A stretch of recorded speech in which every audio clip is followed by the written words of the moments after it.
Now, FlutterFlow is an amazing tool that lets you build all kinds of apps quickly and easily. But there's still some techniques that are very, very powerful that are simply underrated. And so in today's video, I'm going to be showing you some lesser known techniques that you can easily implement in your apps quickly and easily to give your apps more power and more ease of use. And I guarantee you that chances are you're not using some of these or maybe even all of these techniques in your apps. Now, before we get started, as always, all the apps and all the tutorials that I create on this channel, you'll be able to view and or clone the apps by becoming a member of our amazing Patreon community. And you can learn more about our incredible, rapidly growing Patreon community via the first link in the description below the video. And so I went ahead and I created a proof of concept app to show you the different techniques, the different things that are not really known by a lot of people that you can start using right away to build even more powerful apps. Now, the first technique that I want to show you has to do with creating a list of things. Now, typically with FlutterFlow, if you want to create a list of things, you use something like a list view, right? A list view allows you to display whatever you want and how many times you want in your app.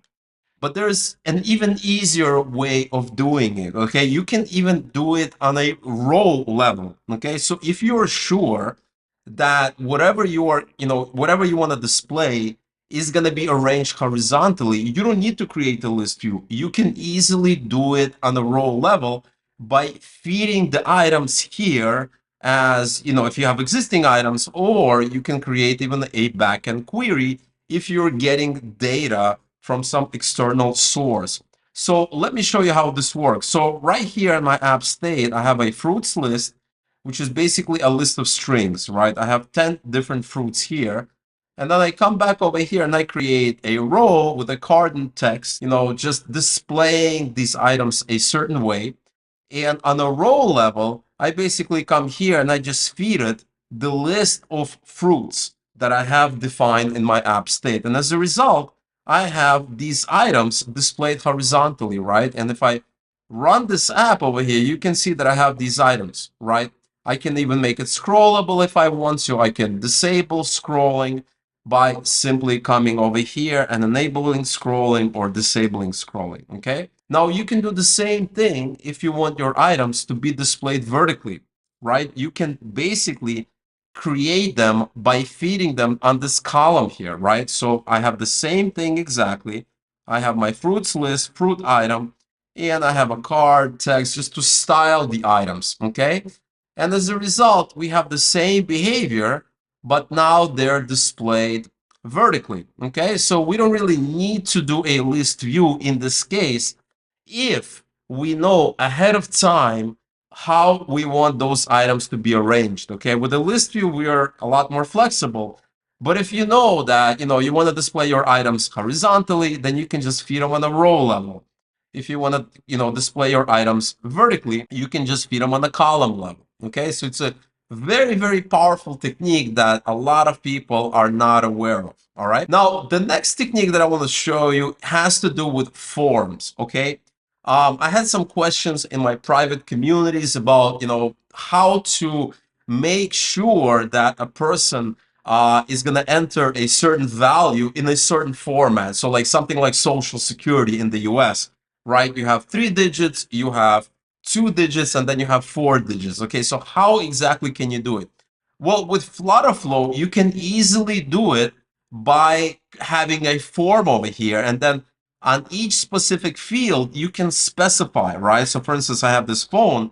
I can simply come over here and I can specify this is a phone, and I can create a mask. Okay, so I can come over here and I can select a mask, right? So this is a US based formatted phone number, right? This is kind of how it looks like. But if you click on the Social Security, I can create a custom mask, right? So if I hover over, it's telling me the number sign must match to a number, whereas A matches to a letter. So using kind of this format, you can create a mask for pretty much any kind of value that you want, right? Next, with the form selected, I want to select the fields that I want to validate. So let's say I only care about this email. Well, this is this text field here, and I can just display something like invalid email. And for text validation, I'm going to set to email here, okay? And then I can come back here, I can select the submit button, and what I can do is I can actually validate my form, right? I can select validate. I can select my form and I can have some kind of an output, right? So for instance, if you take a look here, it says true if form is valid, false if it's not. So I'm going to say form validate, and I can, do something else. I can say, well, I want to show a snack bar that displays whether it's successful or not, right? So I can come over here. This is my true or false here. And here's the app. I come back here. I fill all of this in. And let's say for the email, I just put James. And when I hit submit, it's telling me it has to be a valid email address, okay? And if I put, james@james.com, that should be valid. I hit submit. Now it goes through to the next step and it displays true here, okay? So this is a really powerful thing because not only do you get this pre-validation, meaning that it needs to fit a certain mask, it needs to look a certain way, but you also get post validation, right? So on things like email or password that you want to make sure has, min characters or max characters, or, has to be made up of certain characters, you get that at the end, right? Very, very powerful. And I see lots of people trying to build all of these things themselves. You don't need to do that because this is automatically built in, okay? Now, the next thing that I want to show you is enum. Okay, so a lot of people are not using enum, right? What exactly is enum? Well, enum is a way for me to define a type that can only consist of the following values. Okay, so a perfect example is an order status, right? So with an order status, I want it to be one of the following values only. Okay, I don't want it to be free form. Okay, I don't want it, I don't want the user to enter whatever they want, or a backend employee enter whatever they want.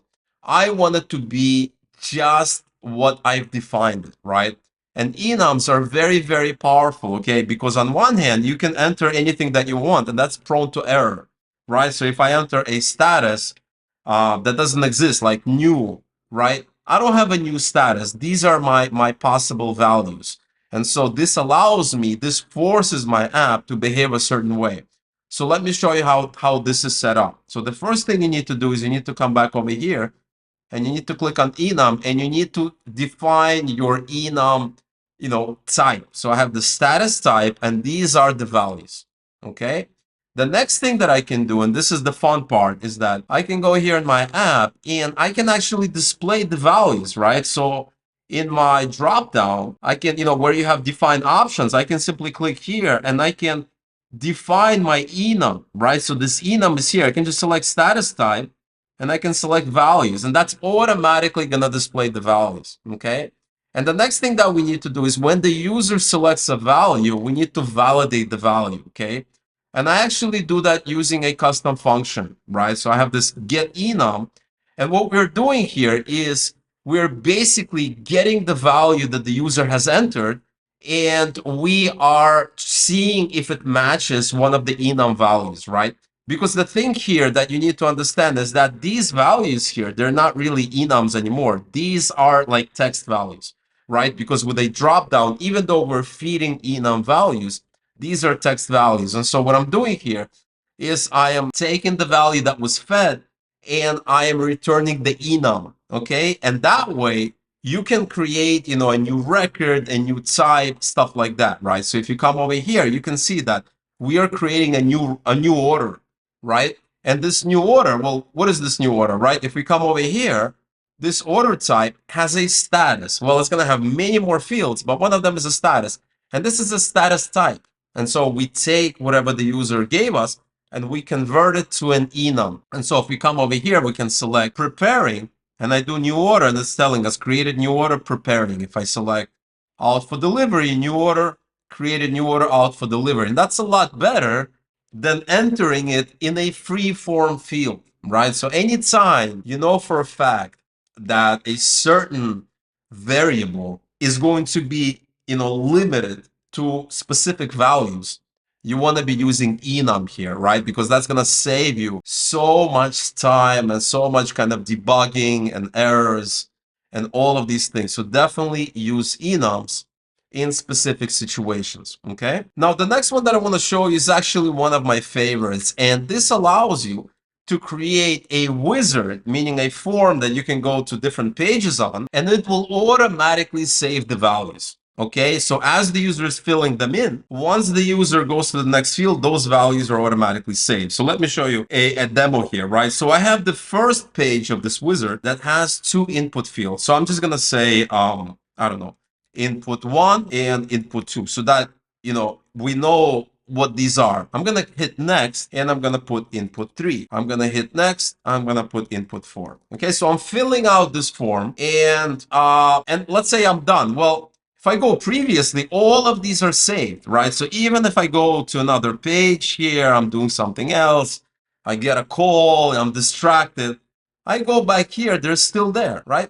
They're still there. Now, of course, we need a submit button, which is very, very trivial to do, and just send those values somewhere, and we can do that using a callback. But the key here is that we are creating a flexible form that allows the user to enter values without, without needing to save it or anything like that. And so here, if I remove it, that's it. It's saved. I'm going to go next, previous. You see, there's no value here. It saves it automatically, right? So if I remove this, I come back over here, next, previous, these are deleted. And I can fill them in again, okay? Something like this, previous, and they're back here, okay? And obviously, this is very, very flexible. Okay, so let me show you how this is done. So if we come over here, I have my form that consists of the page and the fields. And if we go into my fields, you can see the different fields, right? I also have this form fields where everything kind of starts from, right? We have this form, and then you click here, and then you have the pages, right? Because we're breaking apart. A form is basically different pages. And on each page, we have different fields. And that's exactly what we're doing here, right? So if we go into this app state, we have form fields. And as you can see, we have three lists, three kind of forms, right? You see list, data, form. And that is because each one contains its own field. So this first one has two fields. This second one has one field. And this third one should also have one field here. Okay. And you can obviously add more, you can modify. So not only do you get a super flexible wizard that you can kind of work with, but it also saves the items automatically. So how exactly is it doing it? Well, it's actually very, very simple. So here we have a column, and I am feeding the actual fields on the column, right? So if we come over here, I have a custom function that gets the fields for that specific page. So depending on the page, as the user is going from previous to next, that page is going to change. It automatically displays the fields. And the actual fields it's actually a component, this field component. And so it passes the label, right? You can see this over here.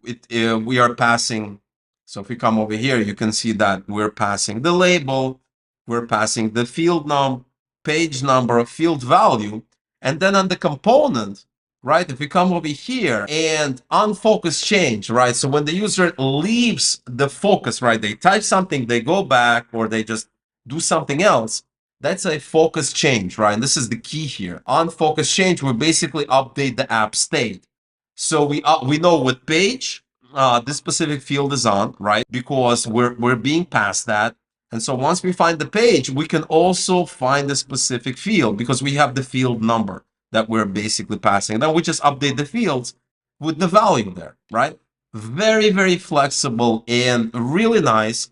And you can also change it. You can modify, you can make it nicer. And imagine how many apps can actually, use something like this, leverage something like this, surveys, feedback forms, all kinds of apps, right? And it works really, really nice. And so the key here is this unfocused change, right? This is the key here, unfocused change. that makes it all possible. So definitely take a look at it and see, how many apps can use something like this. So easy for your users to, fill things out and not worrying about, saving it or not saving it, etc., etc.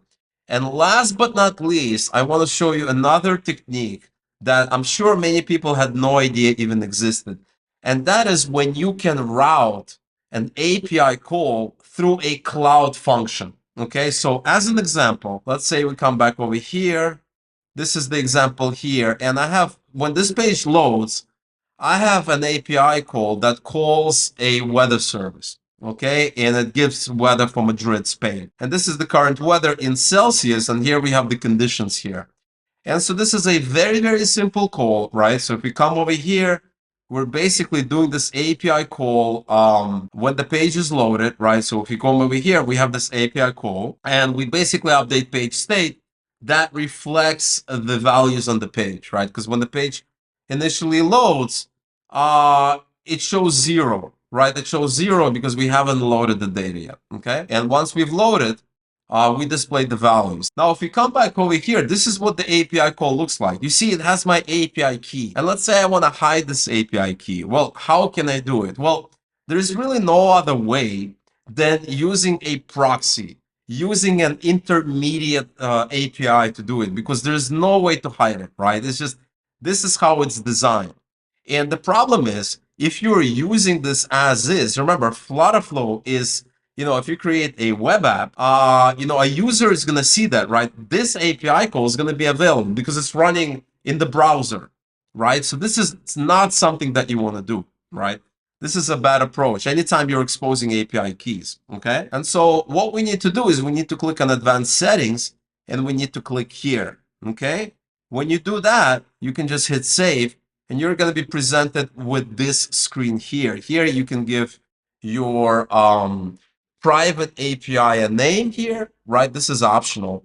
And then what you need to do is you want to click on deploy API. So I'm going to click that over here and that's going to go ahead and deploy it. And before you can do all of this, you need to configure a Firebase project, right? Because it's using a cloud function tied to your Firebase project. Okay, so now you need to wait a couple of moments and it will hopefully deploy. And now, as you can see, this has been successfully deployed. And so now when you are running your app and you are executing this API call, it's actually going to be routing it through a private function tied to your Firebase account. Now, obviously, there's many more techniques that are not so well known that are going to provide you with a lot of power. But in this video, I wanted to show you my favorite 5 techniques that you can use to supercharge your apps. Now, in the beginning of the video, I mentioned that I built this custom app to showcase to you these techniques so that you can easily understand them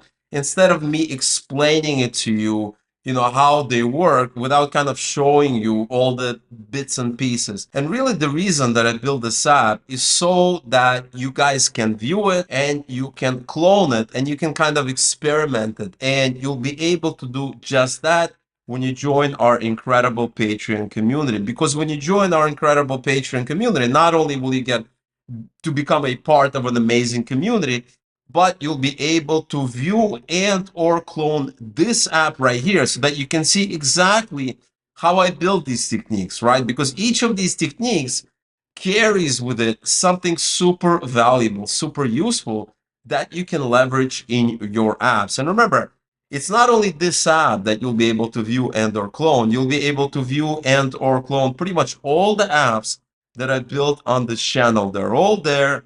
They're all available and they're all waiting for you to come through and clone them and kind of learn from them. And that's not all. When you join our amazing Patreon community, you're also going to get access to extra content. You're going to get access to my video podcast where I discuss various things that I'm working on, things that I'm struggling with, my new plans, the apps that I'm building, and also where I take the opportunity to answer your questions. And so if you like the videos that I create here on YouTube, you're absolutely gonna love the extra content that is waiting for you inside of our amazing private Patreon community. And so you can join right now and clone this app by clicking the first link in the description below the video.